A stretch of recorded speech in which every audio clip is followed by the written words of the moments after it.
Welcome in, everybody, to another episode of the Here We Go Brownies podcast. I'm Allie Heisong, coming to you live from Pensacola, Florida. Joined with me, as always, out in beautiful Cleveland, Ohio. He's decked out in his Guardians gear. We've got Dustin. Dustin, what's going on? Cleveland is the reason. Yeah, Cleveland is the reason. By the way, I picked up this shirt as a free T-shirt night at the Guardians game. It's a lot of fun. But, you know, they came back in the 12th last night. Those damn Yankees, we don't like them, right? So we knocked off those Yankees. Unfortunately, we're down 4-0 right now from what I can tell on the scoreboard. But, hey, if anything's like last night, don't ever count the Guardians out because they'll come back. And as of right now, technically, the Cleveland Guardians still have the best record in the American League. Oh, that's true. That's true. I was laughing the other day. David and I were in we were in Destin, and I got some new golf clubs. And with that, we had our golf bag, and it's got some like blue and white stripes. It's not like, yes, it is pinstripes, but it's not like, it doesn't look like Yankees gear or anything. You know, I would simply never own any of that. And the guy at work, and he's like, "Oh, is this, for the Yankees?" And I said, "No, of course it's not. No way. Get out of here. No way, Jose. No pun intended." But anyways, we've got a fun show coming at you tonight. Guys, we've got real football content. It's happening. Unfortunately, we're going to kick things off with some injury updates. We'll do that with Dr. David Ellery here in just a few moments. Then later on in the program, as always, we are going to be welcoming on Stump Mitchell, Coach Stump Mitchell, to the podcast, get his take on some of the things going around in the league. And of course, as it pertains to the Cleveland Browns. But Dustin, we're in it, right? Things are picking up. We are, in the very near future, going to be watching some actual meaningful football, and it feels pretty good. Yeah, I was going to tell you, it was pretty cool, Allie, to go to training camp and yell Trayton and have him turn around, look and say, "Hey, here we go, Brownies." And he was like, and he came over and he signed everybody's autograph along the fence. I thought that was pretty cool to see Trayton cool. Out there, like we said, fighting for that tight end position, right, to make that 53-man roster. Went to the preseason game, kind of a yawner, honestly. These preseason games, I just feel like I don't know. I don't know how many more we're going to have going into the future with what the NFL is going to do. It was kind of a yawner, but you know what I find from Browns fans? I call it overreaction preseason. Like, it's just overreacting about everything. Like the preseason game, it's like, it's preseason. Nothing matters. Nothing matters. And by the way, last time I checked that the Browns went 4-0 in the preseason, they also went 0-16. Yeah, that's true. So let's pump the brakes on preseason. None of the starters have really been out there. There's even debate if Deshaun's even going to play in Seattle, right? So I just pump the brakes. It's preseason until they turn the lights on when it's the Dallas Cowboys at 4:25 kickoff. Just relax. That's when it really matters. So I digress. Yeah, I agree. You get a lot of that. And I think part of it is because, one, expectations are so high for this team. We know that. We expect that.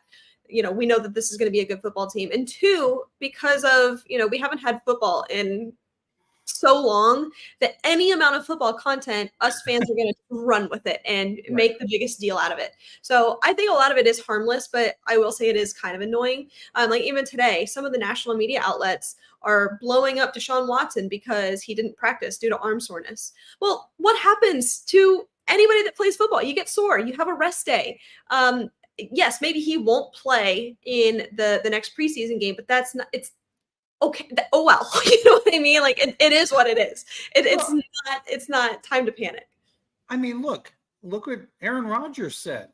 He said the preseason doesn't matter and I don't need to play. Now, some people give him criticism because he didn't play at all, basically last year, other than the game one for a millisecond.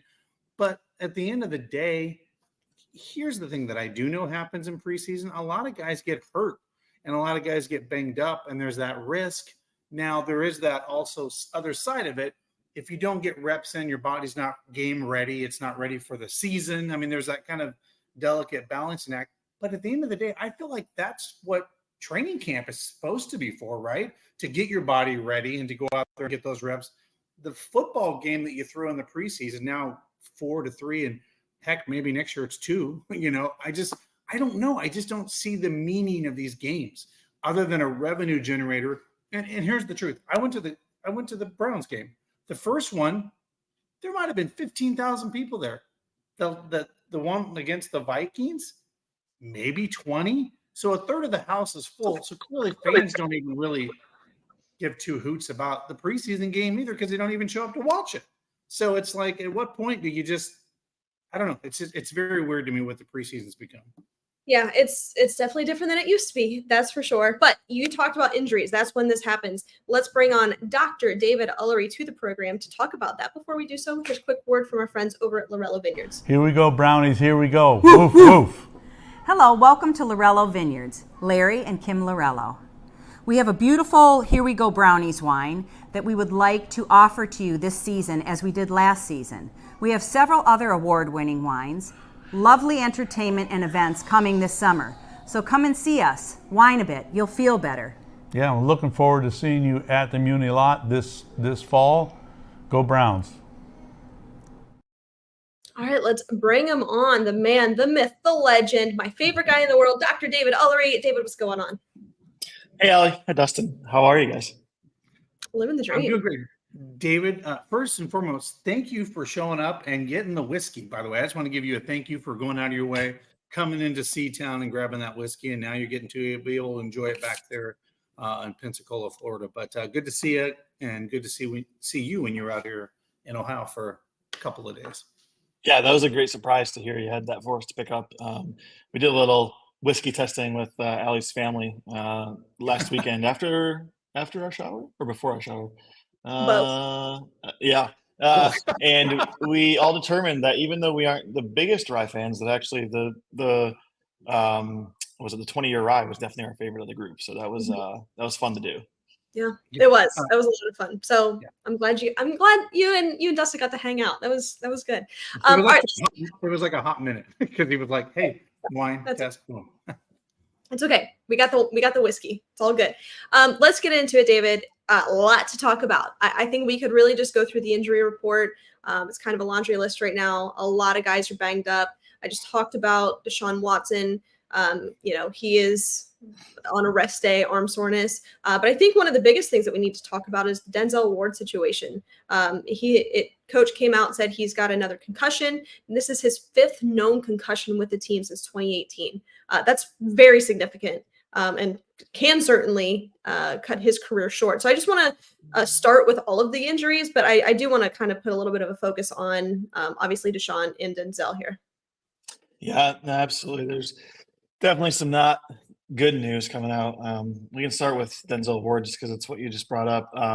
Like you said, it's been reported it's his 5th known concussion since 2018. And I mean, that's almost one per season when you look at it that way. And it's not great. We talked about it before in the offseason earlier this year that concussions, it's a dangerous thing to play with, and they can have a bit of a cumulative effect, especially for someone who's, not that far into his career still. And so what's that? I believe he's 27. Right. I mean, he's not even 30 years old. And to have 5 diagnosed, I'm sure there's a handful more that were minor or undiagnosed just because, you want to keep playing, you want to stay in the game. And so it's a big concern. I know even last season it was an issue at some point. And so I'm curious to see how long it'll take him to get out of the protocol this time. We know typically it can range anywhere from a week to 3 weeks. We saw it last year with CJ Stroud. It took him a couple weeks to get off of it for the Texans. And so it's discouraging. It's disappointing. And more than the football player, you just hope for the guy that he's going to be okay. There was an interesting study actually right on Mary Kay's tweet.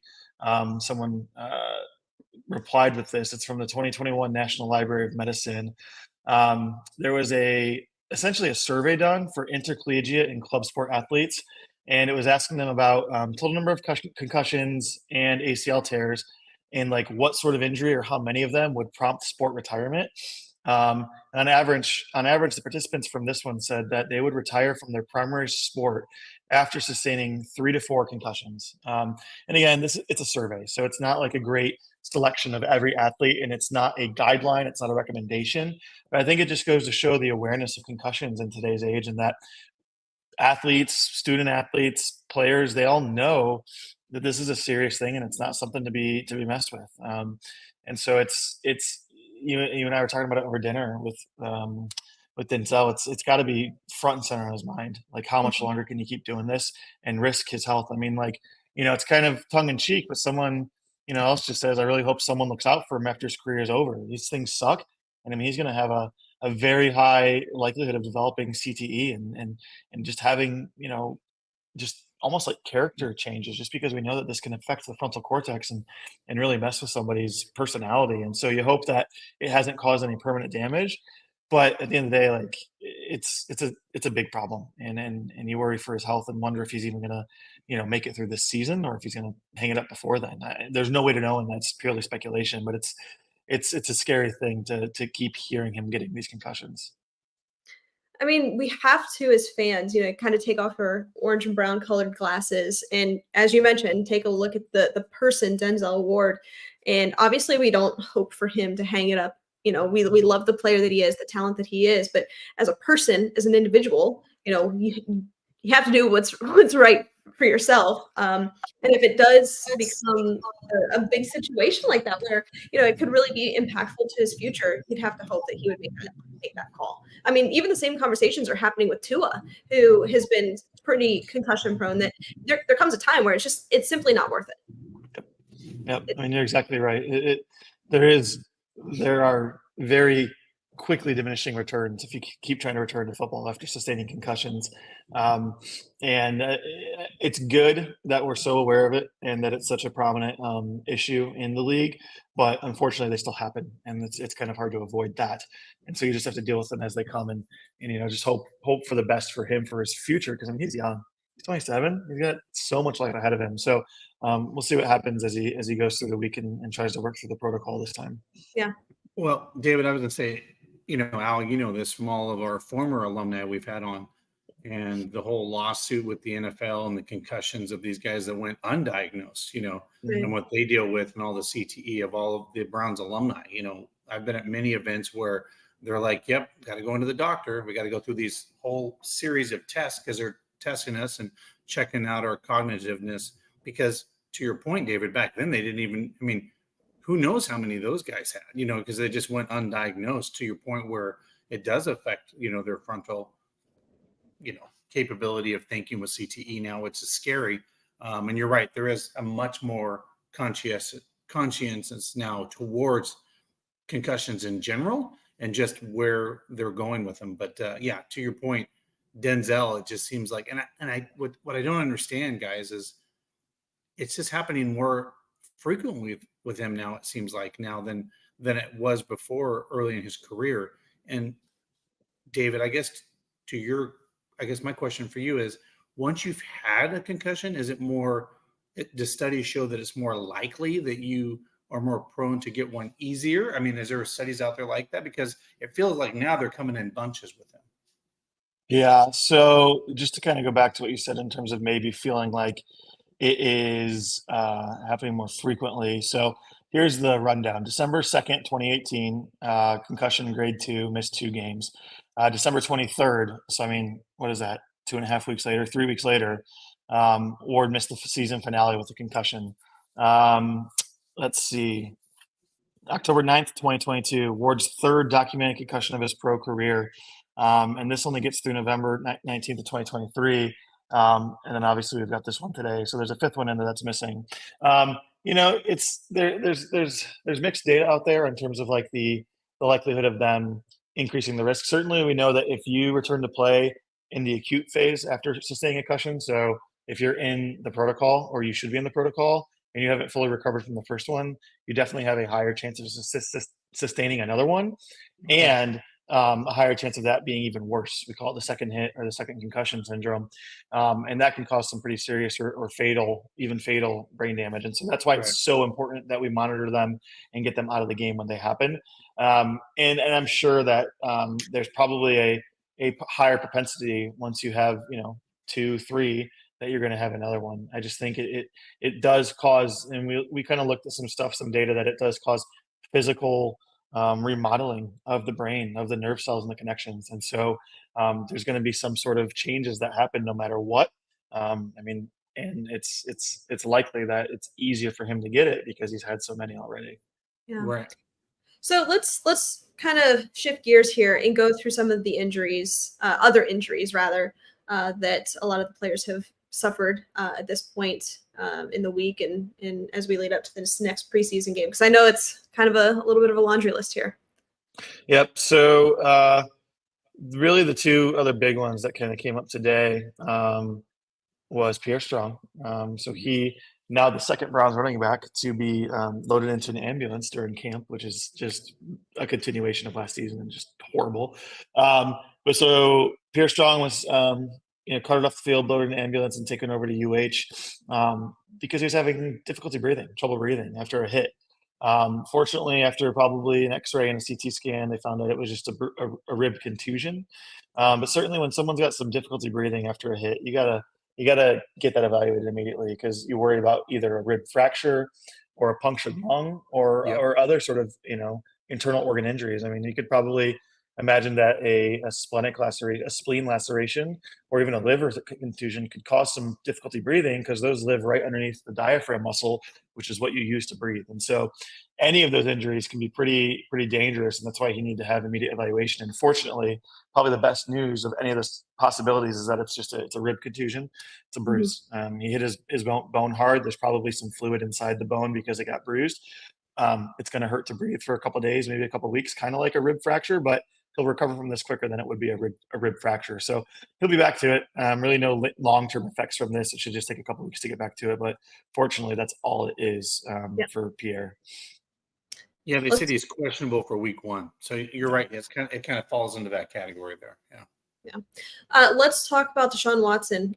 He did not participate, had some arm soreness. I know, David, we were just talking about this at dinner. You see some of these national media outlets that just run with it and say, oh, he is just injury prone and, can't get on the field. So let's talk about that. I mean, he sat due to arm soreness. Obviously he just had a broken arm, this past season. Is this normal? Yeah, I would say, at least for now, I wouldn't be severely concerned about this. If you watch Mary Kay's quick update on YouTube, she does talk about it being a red flag. Well, to some degree, it can be a red flag, but it's probably more like, pink or kind of yellow. Because while certainly you don't want soreness in the throwing arm, they're calling it generalized soreness. So what does that mean? I don't know. It's vague.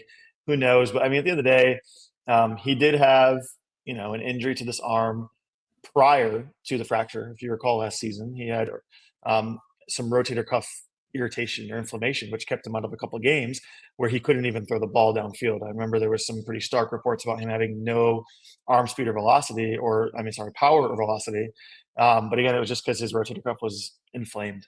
He recovered from that, had no problem with that, and then he broke his glenoid. He broke that part of the shoulder, and so it's not uncommon at all to have some soreness at this point in this phase. I tell my patients after any sort of injury that requires a major surgery, the body's going to continue healing for up to a year after that surgery. It's going to continue remodeling the tissue. It's going to continue healing. And so it's not uncommon for a little bit of swelling or inflammation to pop up from time to time, especially if you're doing a lot in practice, which I'm sure he is at camp. Right. And so, this is just precautionary. He's sore. Let's take some time off. There's kind of, you got to find the balance between he's got to get in there and get some game reps. But you also want to make sure he's fully ready to go. And so I wouldn't be surprised if they hold him out against the Seahawks. Certainly we want to see him get in there and throw the ball, but ultimately his health is probably the most important thing. He's been in the NFL for a long time now. Not a long time, but close to a decade. And so he can play football. Like we know he can, he knows how to throw the ball. Getting him healthy and making sure that this doesn't become a more lingering problem is probably the more important thing. But ultimately his muscles are probably sore. Maybe something's just a little strained. Something's a little bit bruised or swollen. But all in all, I think that this is not too big of a concern, and she really shouldn't have much of a setback for him when it comes to getting ready for that second weekend in September. And Michael says here he'd probably play through it in the regular season. I mean, Yep. Yeah. I mean, this is a more of a preventative situation, and I think we should probably be grateful for that, honestly. Yeah. And David, you bring up a good point. You're in training camp. How many reps are you getting? You know what I mean? Like you're going out there over and over again. You're not getting that many reps in a game. So guess Right. what? He's been working that arm pretty hard over the last several weeks, right? And now he's, okay, he's got some soreness. And you bring up a great point. He probably plays through it. I mean, for goodness sakes, he had a fractured piece of his body and he went 14 of 14 in the second half against the Ravens. And we're making national headlines because he's got some soreness. Come on. I get sore getting out of the bed every day. Just kidding. That's true, though. I do.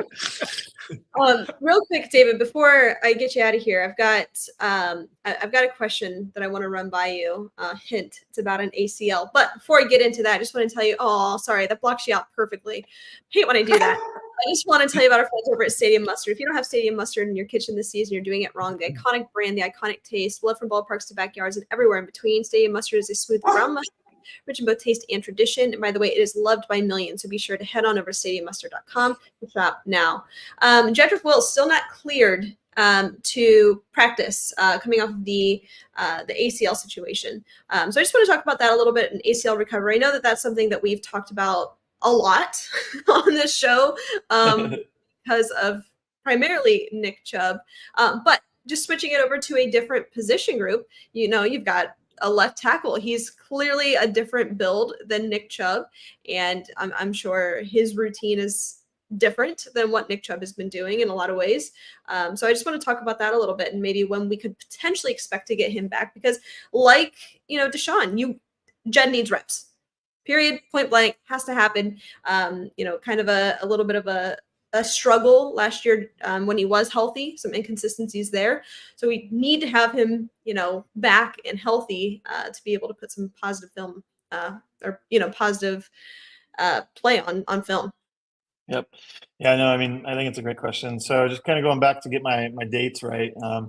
Jedrick Wills was first placed on the IR on November 7th of 2023. And then he had surgery on his knee on December 12th. So took about a month before they got him into the OR to make sure that it was something he actually needed or really needed. And at that point, obviously, he missed the rest of that season. And, per this article, a full recovery is expected for the start of the 2024 season. Again, this was 8 months ago on December 12th. So certainly, I think a little bit of an optimistic approach with that. Just stating expected to have a full recovery, especially if it was an ACL injury.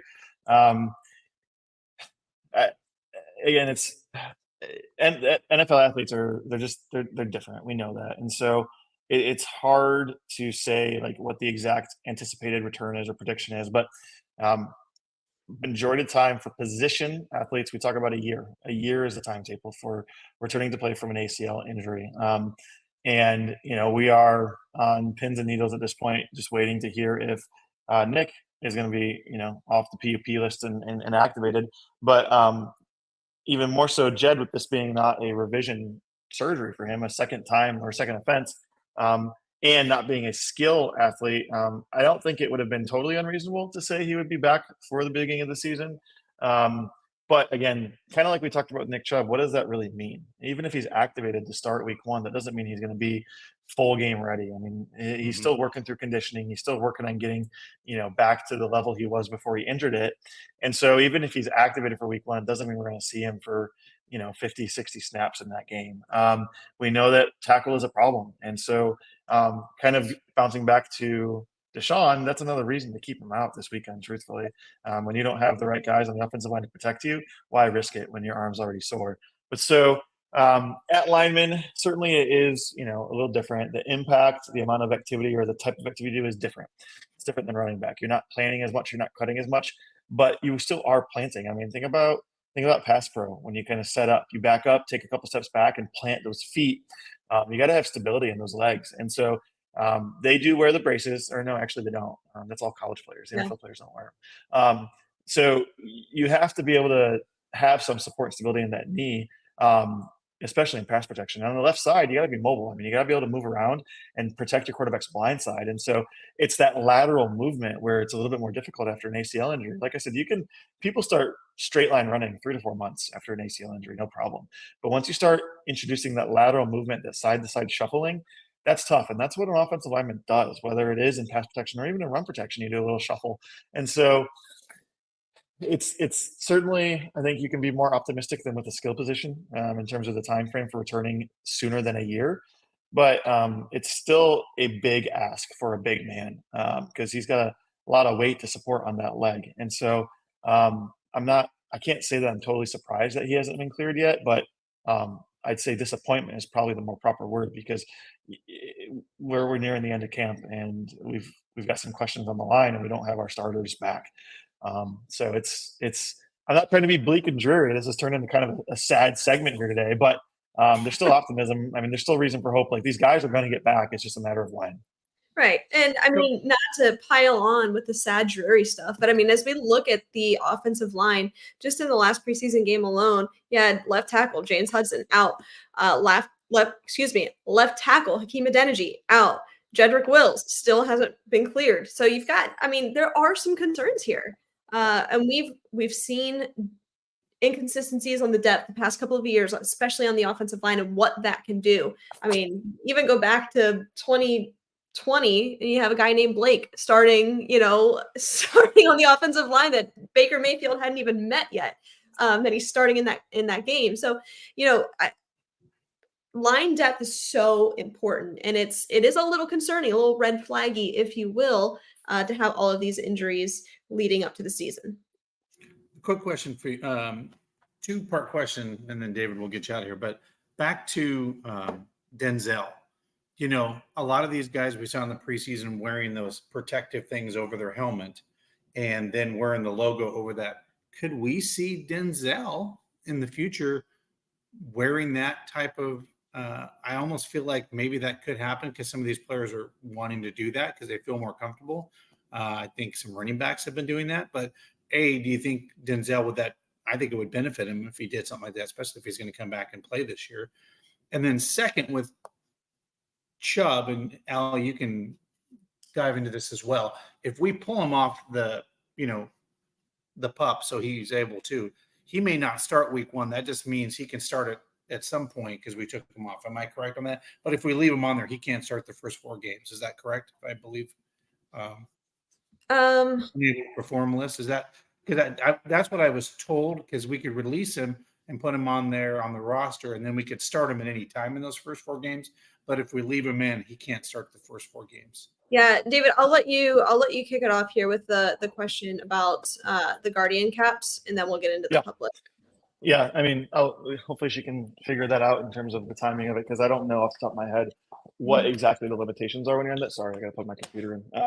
But in terms of the Guardian covers, the Guardian caps, I'm going to have to look into that more. I don't know all the details in terms of if those are going to be utilized in season at all or if players have that option. I know that they're wearing them a lot more and a lot further into the camp now, even in the combined practices and those scrimmages with the other teams. And so I wouldn't be surprised if we start to see it if the data really shows that these things are effective at preventing injuries. At the end of the day, as much as players like to look cool, comfort and protection are much more important. And they can put covers on those things and paint them and make them look like a regular helmet.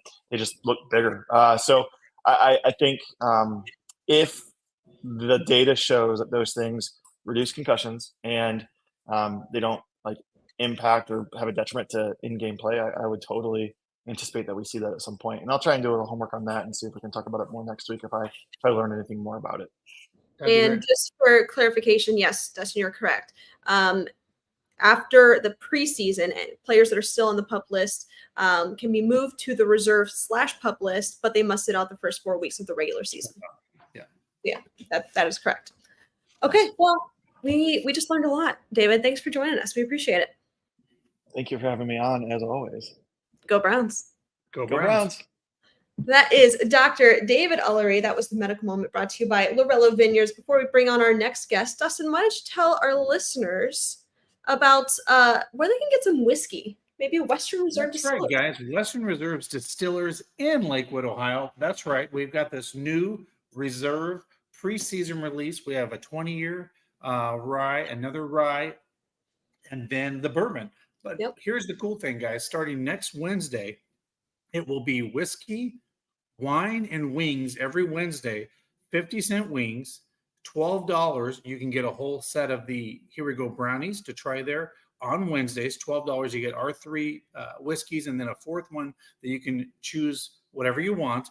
And then if you purchase a bottle like Here We Go brownies wine that's going to be there, it's half off.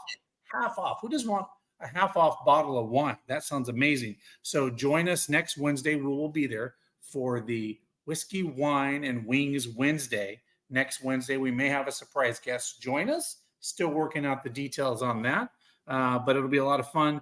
It's a great place, great vibe there, and go check it out. All right, there you have it. With that, let's bring him on. Coach Stump Mitchell to the program. Stump, how's it going? Great. How are you? Living the dream. I can't complain. I'm excited because we are just a few short weeks away from some very real, meaningful football, and I couldn't be more excited. Well, I know that's big time in Cleveland and any other state that have a NFL team, so it's definitely exciting. It's go time. It's go time. So let's talk about it. We had the preseason game. The Browns lost to the Vikings. It was, like Dustin said earlier in the program, a little bit of a snooze fest, not a lot going on. And Stump, you mentioned in a previous show, these coaches aren't going to show their hand. This is going to be pretty vanilla, pretty basic. It's just to get some in-game reps. But give us your overall thoughts on that preseason matchup.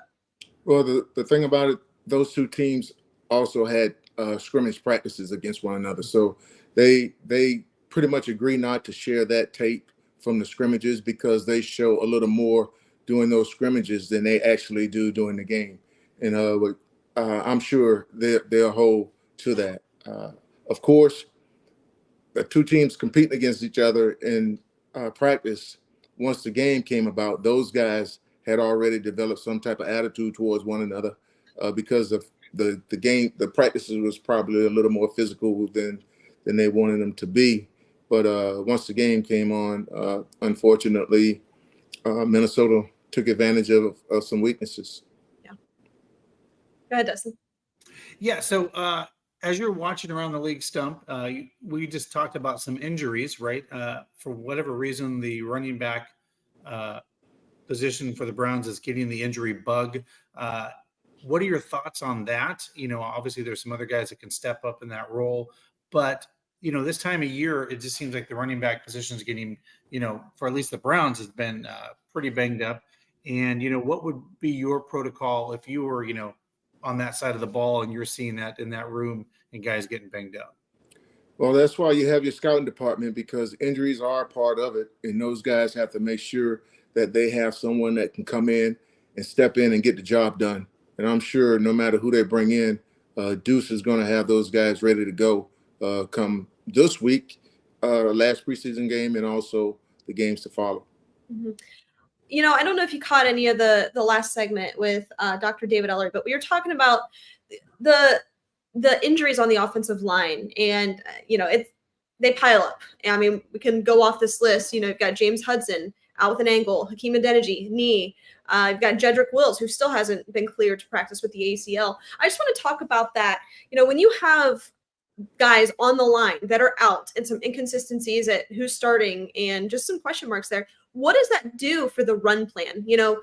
Obviously a lot of the running back success does lie within, the success of the offensive line. It goes hand in hand. When you've got those guys that are out or, just rotating in because of the injuries, like how does that truly impact the running back position? Well, I think as a running back, you have to know the strength and weaknesses of every offensive lineman, period. Because you're going to have to understand if a guy can reach a guy, or if the defender that he's playing against is just quickness, is going to be better than the guy that's blocking him. So now your cut is going to be much sooner than you want it to be. So you have to be able to, in your mind, visualize what each and every one of those guys in front of you can and cannot do. Again, it all goes back to the scouting department, those guys doing a heck of a job of bringing someone in that can step in and still get the job done. And I know that the past 4 years, they've done a tremendous job of doing that. But of course, you had the guru, Coach Callahan and his crew. I don't know these guys that they have now. I just know the offensive line was the hardest working group on that football team. So, Stump, here's a question for you. Obviously, these preseason games, a lot of our starters have not been in them. Stefanski has made the comment that he's going to try to get some reps with the starters in the Seattle game. As a coach, you've been in that position. Obviously, you look through a different lens now, right? These are your starters out there. What kind of things are you looking for from the starting offensive group specifically the running back and those other guys in that positions, in a game that's more live and more like a real game, because you do now have your starters out there that are trying to emulate what could be some things for week 1 against Dallas. Well, I wouldn't use that as an excuse that the starters hadn't been out there, for the simple fact I want every guy in my room to consider himself as a starter. And I don't want the team to falter because we don't have Nick Chubbs. Jerome Ford got to be able to go out there and get the job done. He is the starter. And I think every position coach feels that way as well. Anybody that they put out there, they want to think that they can get the job done. Now, for those individuals that were out there, they cannot say they were not given an opportunity. So now you can understand that the Browns may have to go out and look at someone else's second team or third team guys during the preseason. It's going to be crucial that the scouting department study the people that they played against, and also all the other games that went on during the preseason.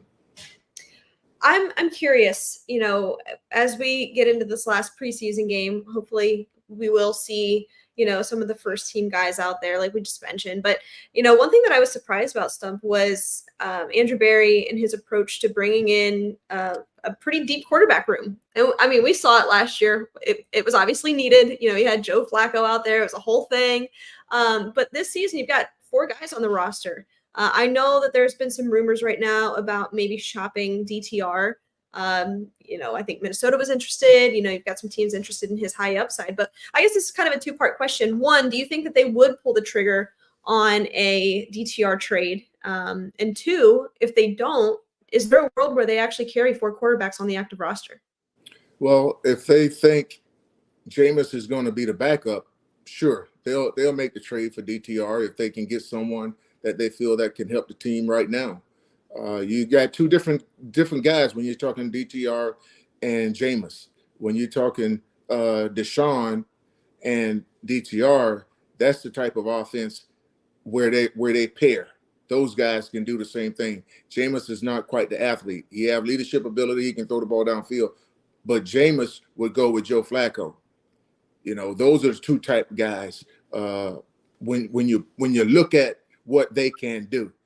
So if they can get something, and they really need parts now with the offensive lineman down, if they can get something for DTR, I think they'll have an opportunity to do that. He may move on, but you really as a player would like to keep that undercover, especially with a young player who don't understand. Man, they're trying to shop me. With a guy like Amari Cooper doesn't matter because he's a pro's pro. It doesn't matter where he goes.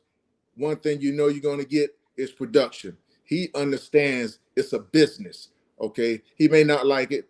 He's human, but it doesn't matter to him because he's got the skills to play with any and everybody and anywhere he goes, as long as there's a quarterback that can play. Yeah. I guess with that, not to cut you off, Dustin, or take your turn here, but, from a coaching perspective, I can't think of anybody in recent history with the Browns, but maybe a running back that was in trade rumors. How do you manage that, with the guys, like just in the locker room or in those meetings when a guy knows, hey, I'm on the shopping block here? It's always good to be wanted by somebody else. Of course, you got friends that you have right there, guys that you've been with.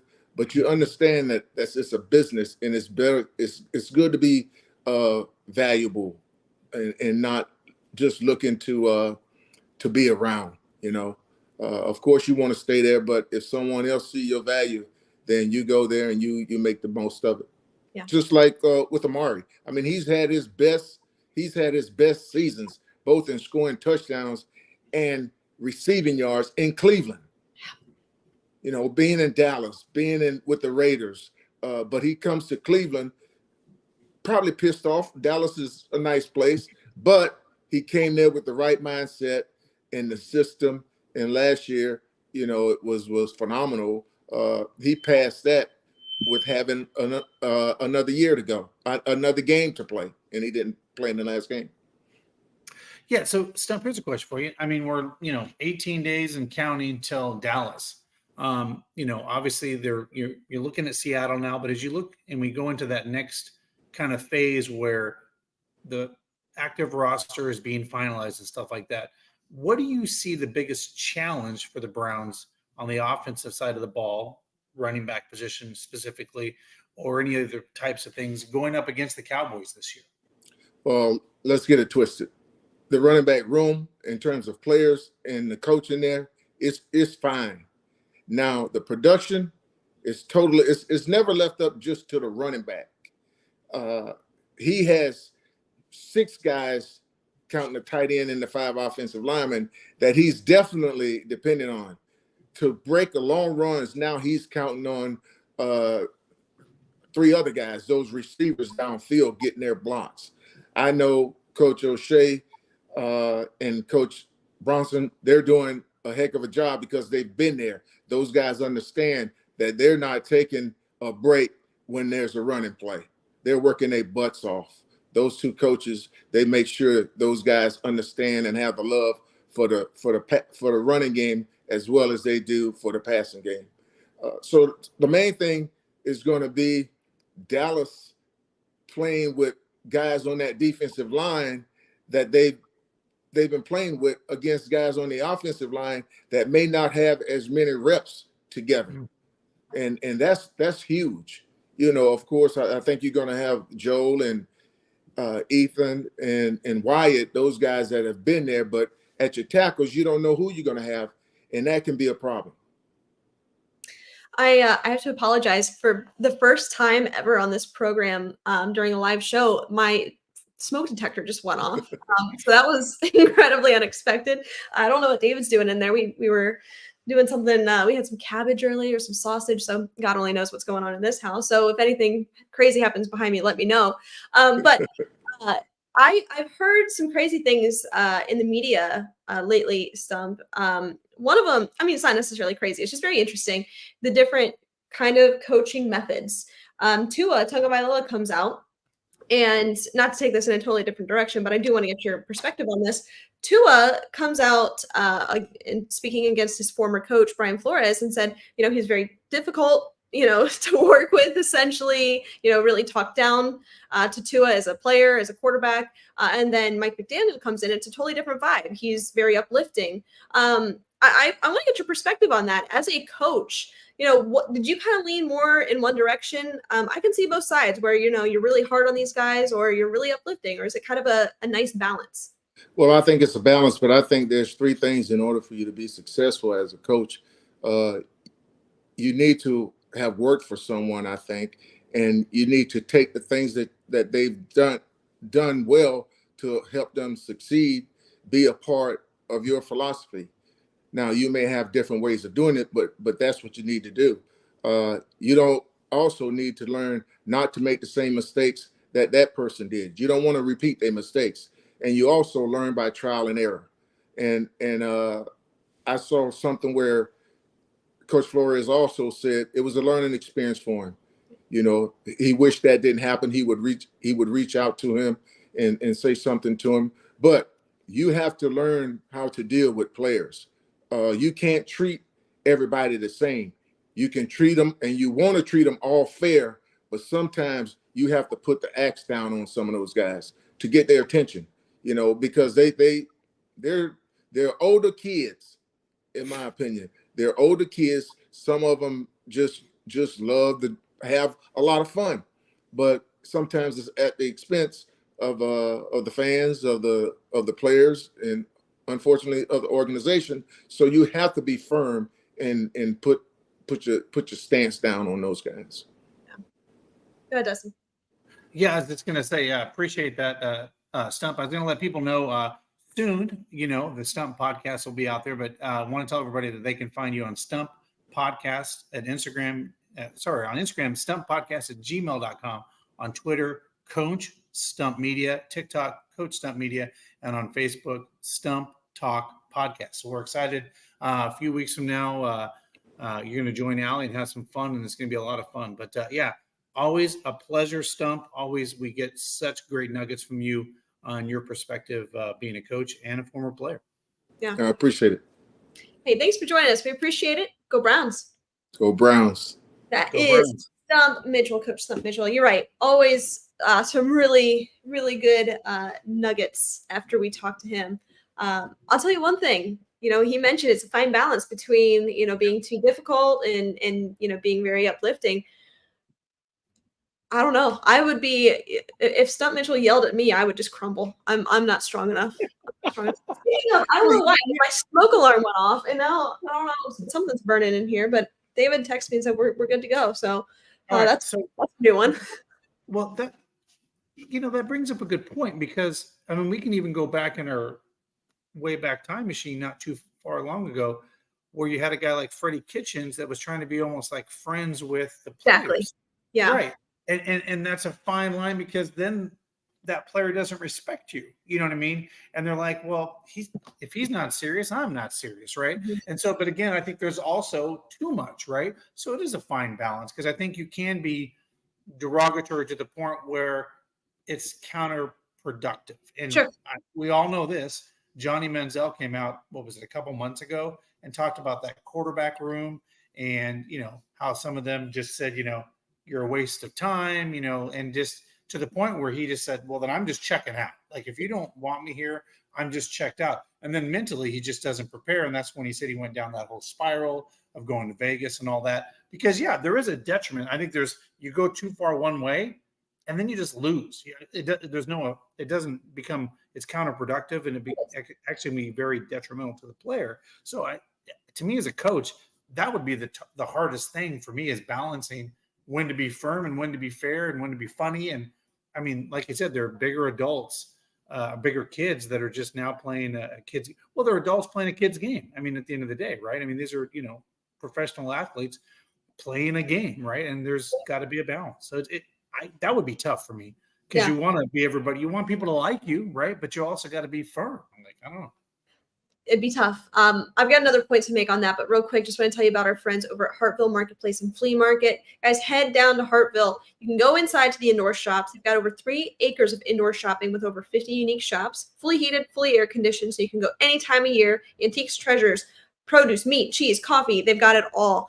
Also, be sure to head outside because they've been named one of the top 20 flea markets in the United States. And they've been celebrating that for over 80 years. They've been open, for over 80 years. Got over 12 acres of collector's paradise outside, over 1,000 vendors. They're open Mondays, Fridays, Saturdays, year round. So be sure to go check them out over at Hartville Marketplace and Flea Market. My point on that is Brian Flores is of the Bill Belichick coaching tree.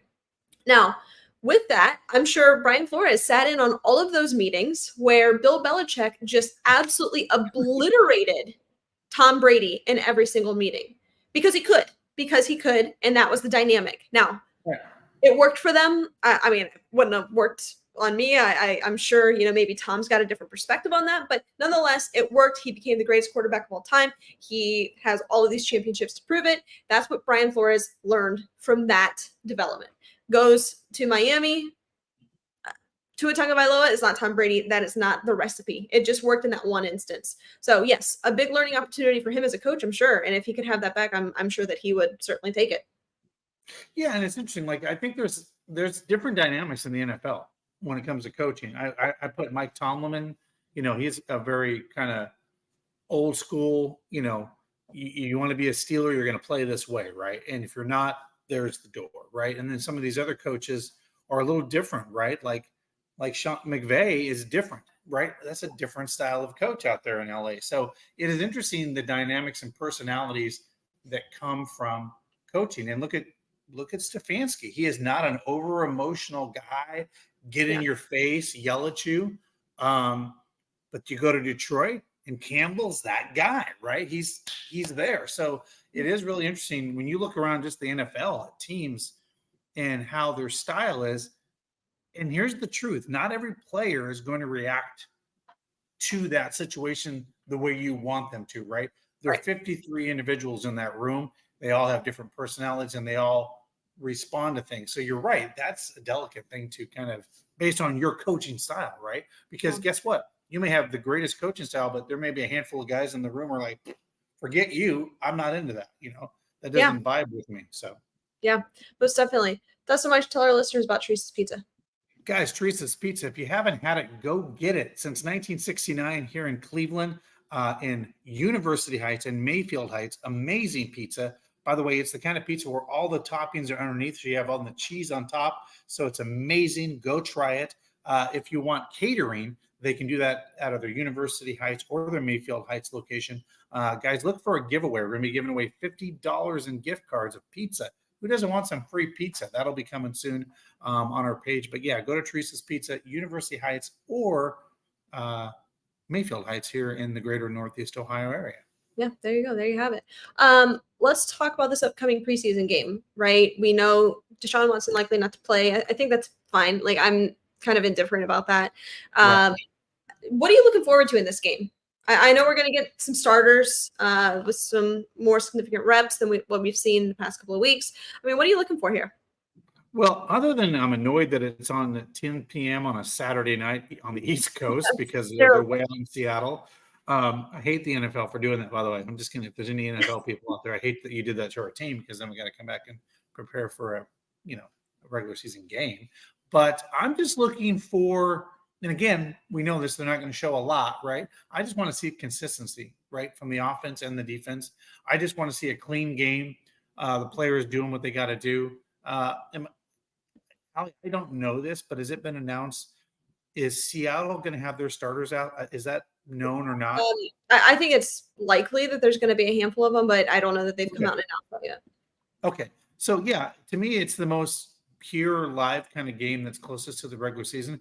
I just want to see clean, crisp production on both sides of the ball, right? That's all I want to see. If it looks wonky and it's all over the place, okay, now I'm a little worried. That means all that preparation and training camp still got to work out some kinks, right? So really, I'm just looking for some consistent play in this game. We know the offense starters, maybe 2 series if we're lucky in this game. And then really it's a dress rehearsal to make the roster, right? For all these other guys fighting for a playoffs or a place on the roster. So again, that's what I'm looking for. I just want to see some clean play from the starters in this game. Mm-hmm. Quite frankly, I don't know that I'm really going to get too excited about this game because really it doesn't matter till week 1. More importantly, I'm just looking for no injuries out of this football game, a clean game where we can get some guys healthy and be ready to go against the Cowboys. I mean, that's more importantly. I just don't want any injuries and keep our guys safe in this game, more importantly. So, yeah, that's the number one thing. Obviously, the fewer the injuries, the better. That's just been a problem. That has been a problem league-wide. Injuries are a real problem in the preseason. They kind of bleed into the regular season, especially early on. And the only way through it is sometimes reps. But what I'm looking for in terms of a game plan, I would like to see more consistency at the interior of the defensive line. I think Siaki Ika had some struggles in the last preseason game, and it really wasn't great. So we need to beef up that position. And I know we go out, we get Mike Hall. I mean, he played a ton in that last game, but I want to see some more consistency from some of those fringe players because, like you said, if they don't make the Browns roster, there's still tape out there for the other 31 football team. So it's really important for that. Offensively, I'm not looking for much. I am looking for. Likewise, I'm looking for some consistencies on the offensive line. Now, we talked about the tackle position, really in a tough spot. James Hudson went out with an ankle. Hakeem Adeniji went out with a knee. Jermaine Adefi went out with a hand. Jedrick Wills still isn't cleared to practice. I mean, that is some yikes, right? That is some in terms of the depth on that offensive line. I would like some of these younger guys or fringe players to be able to step up and just show some consistency in pass pro. And of course, just what we got with the running backs. It's kind of scary right now in terms of depth there also, but most importantly, just stay healthy. That is the thing right there. So I don't know. I think we've got a question here. Do you think Njoku's going to play at all?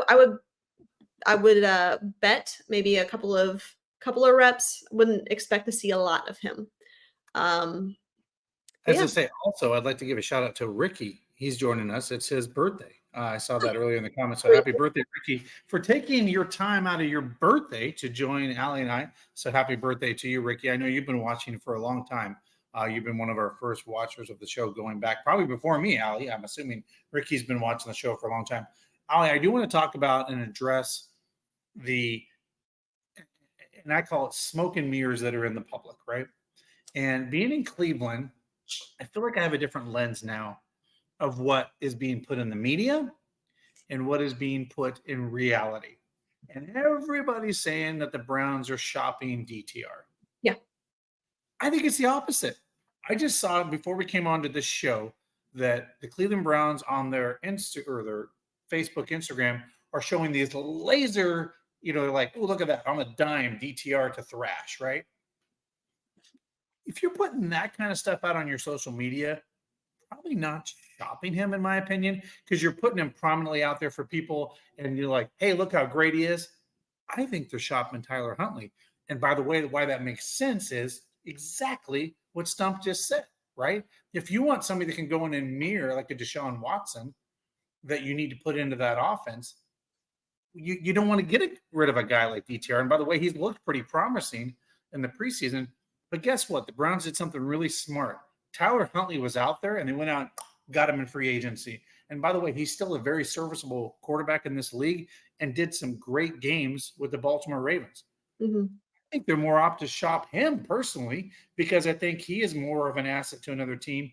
And I think there's more upside from DTR. I mean, we really don't know what we have with DTR. So this smoke and mirrors of people like, oh, DTR is out there. I don't think it. I think it's fool's gold. I think it's more Tyler that could be the guy that teams are looking to possibly, or at least I think the Browns are shopping versus a guy like DTR. And by the way, he's on a rookie, contract or a friendly deal as well. Like, I don't know. I have no speculation. Like, I don't really have a solid opinion on this. And I know that's terrible for a podcast host to come on and say, I don't know what they're going to do. Truth is, I really, honest to God, don't. I think this is somewhat unprecedented to have 4 very serviceable quarterbacks on your roster. I mean, sure, you've got Deshaun Watson, your starter, and then the 3 backups have been QB2s on teams in this league. It's not like Tyler Huntley was QB5 for the Baltimore Ravens. No, he was Lamar Jackson's backup. Dorian Thompson was the backup last year. I know we kind of filtered through quarterbacks last year, but nonetheless, when you looked at a depth chart, he was listed at number 2. Jameis Winston was a starter turned backup in this league, back and forth. Yes. I mean, this is somewhat unprecedented to have 4 really good quarterbacks on your roster. So I don't know what they do. I think that there is a world where Minnesota calls or, New York calls, hey, we need a quarterback. Okay, we have the leverage to make that happen. But I can also see a world where Andrew Berry says, no, we literally had to get Joe Flacco off of his recliner last season. We are holding on to all of these guys. There's not a chance where we are getting rid of any of them. So I think that actually is going to be more difficult to manage in terms of the roster, right? On you keep 4 quarterbacks. Well, how many running backs you keep and how many receivers? That's pretty difficult. Exposing anybody to waivers like that becomes more difficult to manage than trading.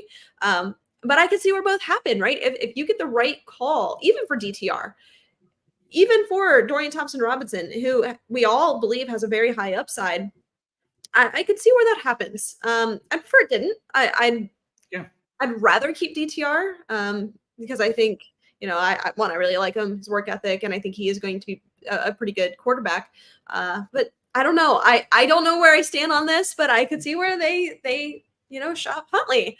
I don't know. We are coming from a position of strength at the quarterback position, and we certainly couldn't have said that 8 months ago, right? That's how quickly things can change. Dustin, tell our listeners about True Fan Travel.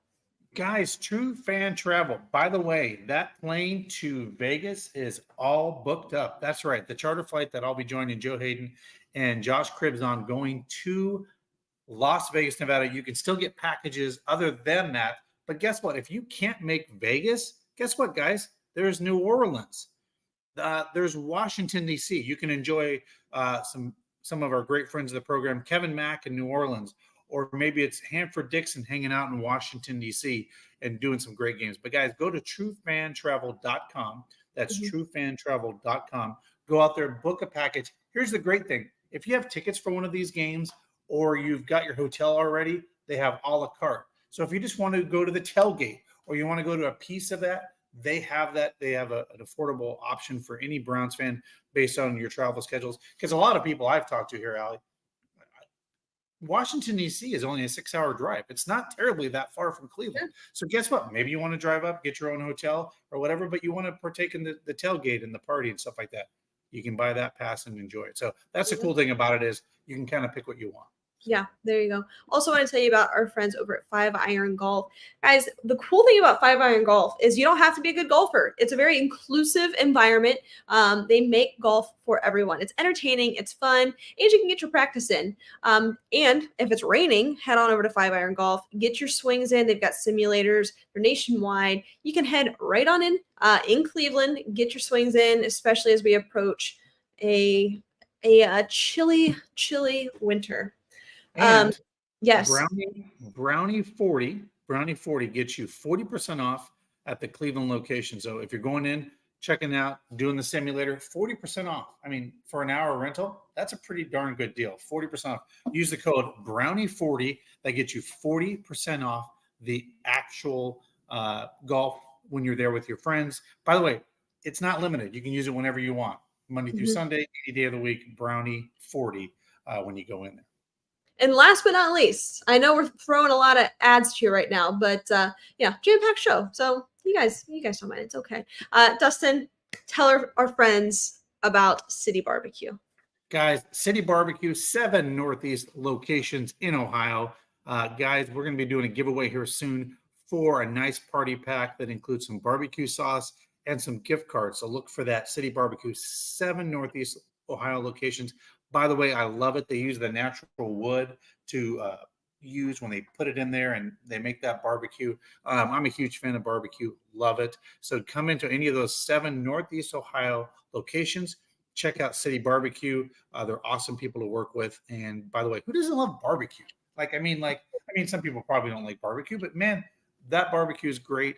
Allie, you got to try it. It's amazing.